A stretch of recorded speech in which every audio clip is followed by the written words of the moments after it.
Imagine this. You live in an old apartment building. Thin walls. Weird smells from other people's cooking. Hallways that are always just a bit too quiet. There's a guy on your floor. He keeps to himself. Glasses. Shy smile. Kind of awkward. He says hi if you pass him in the hallway. Then looks down, mumbles something, and disappears into his apartment. Neighbors complain sometimes. There's a strange smell coming from his place. He's running the saw late at night. We hear weird noises, but maybe it's just the building. You see him carry grocery bags. A 6-pack of beer. Nothing unusual. If someone told you, the man in 213 is one of the most infamous serial killers in modern history, would you believe it? That man was Jeffrey Dahmer. You're watching Infamous Killer Files. And in this episode, we're opening one of the darkest and most disturbing case files in true crime.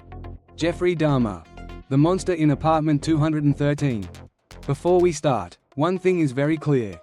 This video is for information, awareness, and analysis only. We will not go into graphic detail. And we do not glorify or romanticize this man. The only people who matter here are the victims, many of them young men of color, from marginalized communities, who should still be alive today. Alright, let's go inside the life of the neighbor people thought was just quiet, and find out how that quiet covered something unbelievably dark. 2 versions of the same man. From the outside, Jeffrey Dahmer didn't look like a horror movie villain. No wild eyes, no dramatic scars, no extreme behavior in public.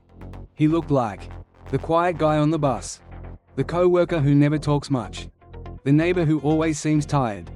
To strangers, he was just there. Nothing special, nothing memorable. But inside his head, and behind the closed door of apartment 213, in Milwaukee, Wisconsin, a completely different version of him existed.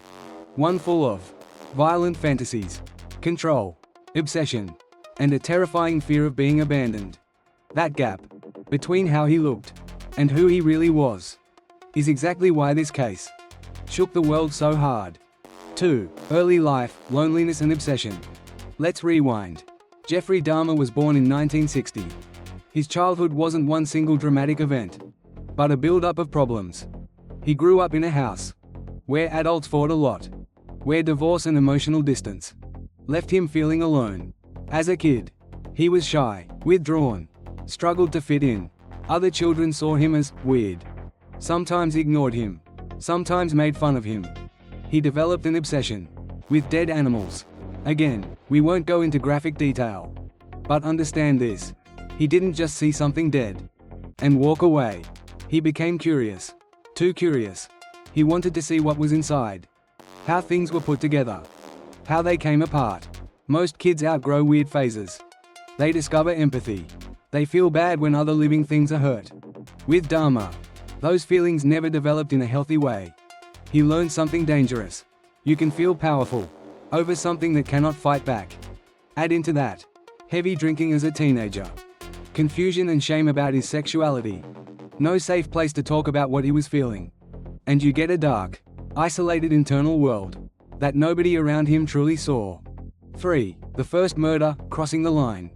In 1978, right after high school, Jeffrey Dahmer crosses the line from thought to action. He picks up a hitchhiker named Stephen Hicks. They go back to Dahmer's house. They drink, hang out. At some point, Hicks wants to leave. For most people, that's the end of the story. Okay, man, nice to meet you. Have a safe trip. For Dahmer, the idea that someone could walk away from him triggers something intense. He doesn't want Hicks to go.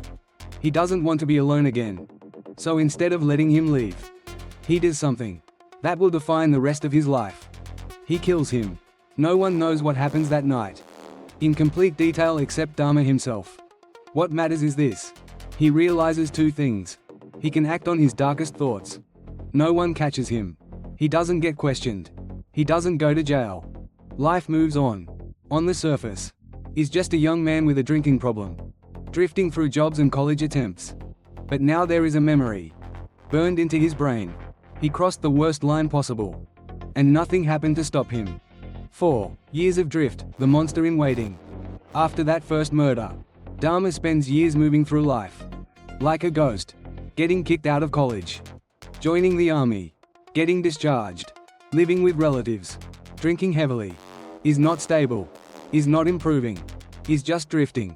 Inside, his fantasies grow darker, his drinking escalates, he starts testing boundaries, drugging men, trying to keep him with him, treating people like objects, instead of human beings.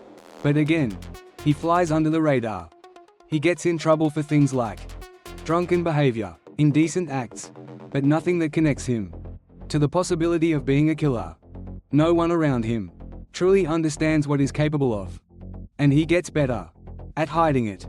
5. The Milwaukee apartment 924 North 25th Street. Eventually, Dahmer moves into a small unit in a worn-down apartment building in Milwaukee. That building will become infamous. Apartment 213. Neighbors notice things. A bad smell coming from his unit. Strange sounds at night. Power tools at odd hours. The constant presence of young men who are never seen again. He gives excuses. The freezer broke. The meat went bad. My tropical fish died. The building manager complains multiple times about the smell. He's warned. He apologizes. He looks polite, awkward, non-threatening. And once again, people let it slide. Because if your brain has to choose between, my neighbor is just messy and weird, my neighbor is a serial killer doing horrific things inside that apartment, it will choose the less terrifying option. Almost every time. 6. His target, marginalized and ignored. This part is crucial. Jeffrey Dahmer's victims were not random. Many of them were young men from Black, Asian, or Latino communities, gay or perceived as gay, from lower income backgrounds, frequenting bars, clubs, or places where police and society didn't pay much attention. He used money and photos as bait. He would approach someone and say, "Hey, I'll pay you if you come back to my place and let me take some pictures." For someone struggling financially, that offer can sound tempting, or at least not immediately dangerous. He also used alcohol and drugs, taking away their ability to defend themselves. Again, we're not going to describe the full brutality of what he did. But understand this: he did not see them as human beings. He saw them as objects that existed to feed his fantasies and his need for control. And when you combine a predator like that with victims from communities already ignored by authorities, you get a perfect storm. Because even when people did try to get help, they were not always taken seriously. 7. The night everything could have stopped. There is one moment in this story that still makes people furious. Decades later, one night, neighbors see a young boy, injured, disoriented, barely clothed, outside Dahmer's building. They call the police. To them, he looks like a child in danger. They're right. That boy is Konerak Synthasm Phone, only 14 years old. Dahmer comes outside and tells police this is his boyfriend, that they had a fight, that everything is fine. 2 officers accept that explanation. They walk the boy back into Dahmer's apartment. They leave him there, and they drive away. Shortly after, Konerak becomes one of Dahmer's victims. This is not just a mistake. This is a failure at every level. Racism, homophobia, disbelief of neighbors, blind trust in Dahmer, because he seemed cooperative and normal. If the system had taken those neighbors seriously, if someone had listened more closely, if officers had searched the apartment properly, many later victims might still be alive. This moment became one of the most painful symbols of how institutions can fail the very people they're supposed to protect. 8. The victim who fought back, Tracy Edwards. The end of Dahmer's killing spree comes down to one man who survived. In July 1991, Dahmer meets Tracy Edwards at a bar. Same routine. Come back to my place. We'll drink. I'll pay you. We can take some photos. Tracy agrees. He goes to apartment 213. Once inside, he notices things. A bad smell. A weird vibe. A strange video playing. Handcuffs. Dahmer tries to trap him. Tracy realizes something is very, very wrong. But instead of panicking blindly, he looks for a moment to escape. He talks, calms Dahmer down, pretends to go along. At some point, he sees an opening and runs. He escapes the apartment, with one hand still in a handcuff. On the street, he finds police officers and convinces them to come back with him. This time, they listen. 9. Inside apartment 213. What the police found.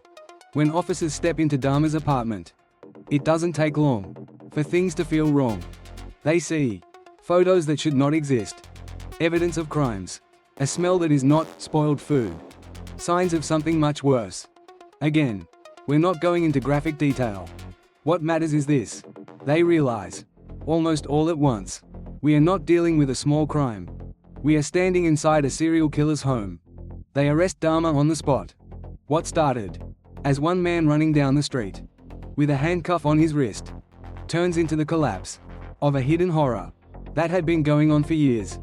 10. Confessions, calm, cold, and terrifying. After his arrest, Dahmer doesn't deny everything. He talks a lot. He describes what he did with a level of calm that chills investigators.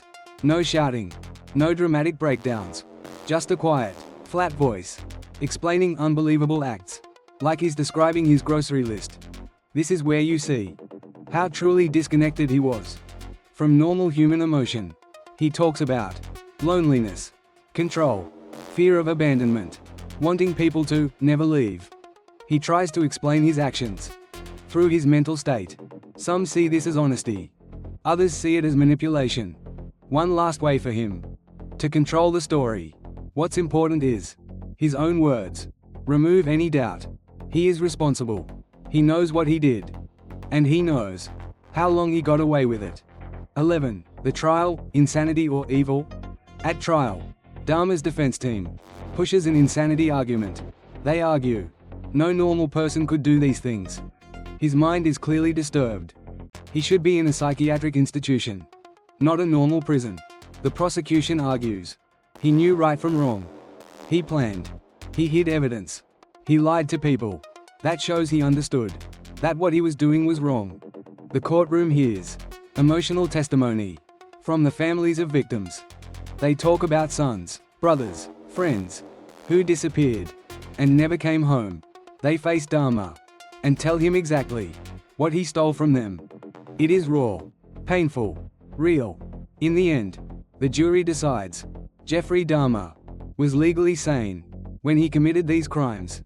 He is convicted, given multiple life sentences. He will never be free again. 12. Dahmer in prison, and the final ending. Dahmer goes to prison as one of the most infamous inmates in the entire system. Some prisoners hate him for what he did. Some are weirdly fascinated by him. Some guards later report that he joked about his crimes, made disturbing comments, seemed to enjoy the dark legend around his name. In 1994, another inmate attacks Dahmer in prison.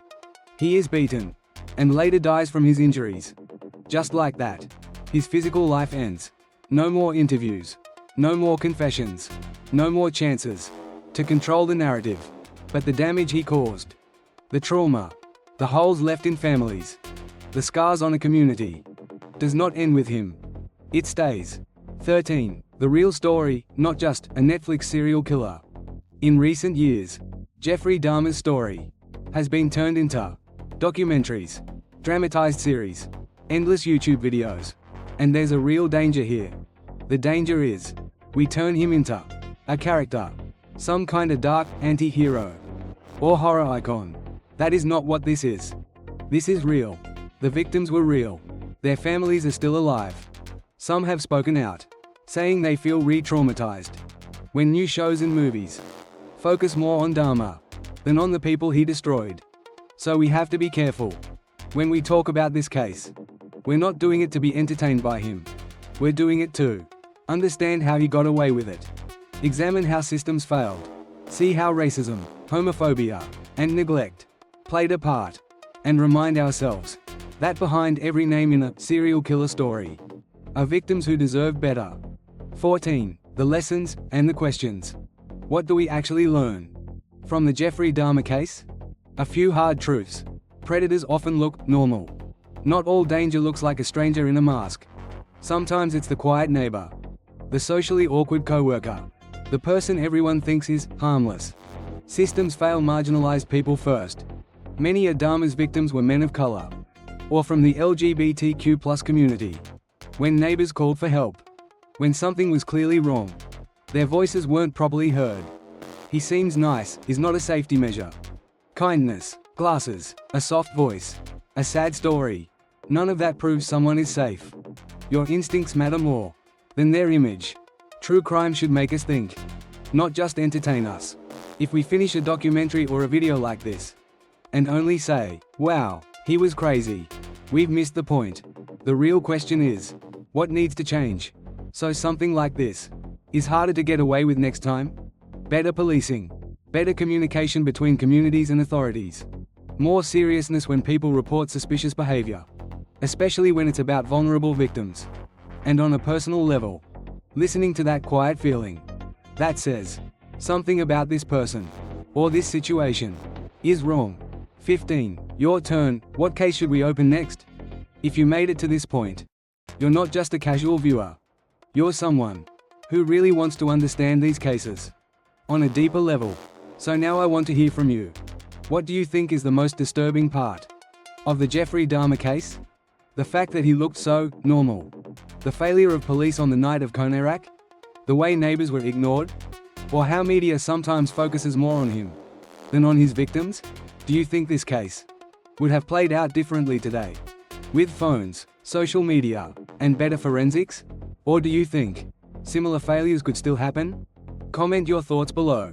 I'll be reading through them. And more importantly, which case would you like to see next in The Notorious Murder Files? Subscribe to never miss the next case file, and share this with your friends who love dark history and unsolved mysteries.